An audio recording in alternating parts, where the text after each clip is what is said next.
Allora, siamo con Gigio Bresciani al termine del pareggio 2-2 contro il Follonica, lo stesso risultato della prima partita di quest'anno, il 6 gennaio, sempre qua col Follonica 2-2.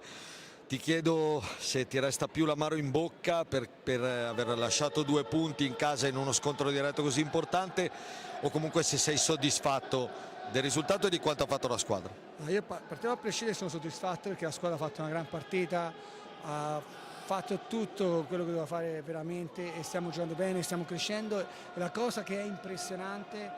che i ragazzi cominciano a capire 10 giocatori con delle caratteristiche, giocano con delle caratteristiche e ho veramente 10 giocatori, 11 non c'era Giovanni che era convocato, ma in campo veramente tutti hanno fatto bene e questo qui può essere solo che migliorare e andare avanti, questo qui è fondamentale. Mi dispiace perché forse c'è qualcosa da recriminare, è vero, poi dopo va tirato il rigore, la posizione di prima e tutto,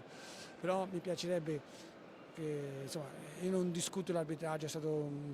l'arbitraggio è stato fatto bene, in certi episodi qualcosa, però quando c'è un arbitro giovane quello esperto dovrebbe prendere un po' più responsabilità, è anche giusto che sia così. Però è andata così, non è quello che ho pareggiato, una squadra, penso che il Follonica sia una delle favorite, e abbiamo fatto una partita, siamo a pari, ma quello che vedo è che stiamo crescendo. Dispiace perché le ambizioni devono sempre essere più forti per portarci sempre più in alto, stasera ci è mancato forse qualche gol perché occasioni abbiamo avute, bravo Barozzi, bravo Grimaldi, però secondo me c'è stato veramente un secondo tempo dove se non ci fosse stata l'inferiorità numerica forse l'abbiamo messi veramente sempre là.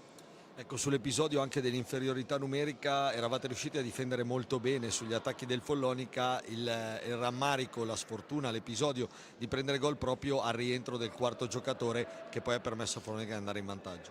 Sì, ha buttato una palla in mezzo, è stato provato all'ultimo, sono stati bravi a farlo, siamo andati in due sulla palla, io stavo facendo il cambio, non l'ho nemmeno visto bene. Lo potevi prendere prima anche se il power play l'avevamo difeso veramente bene,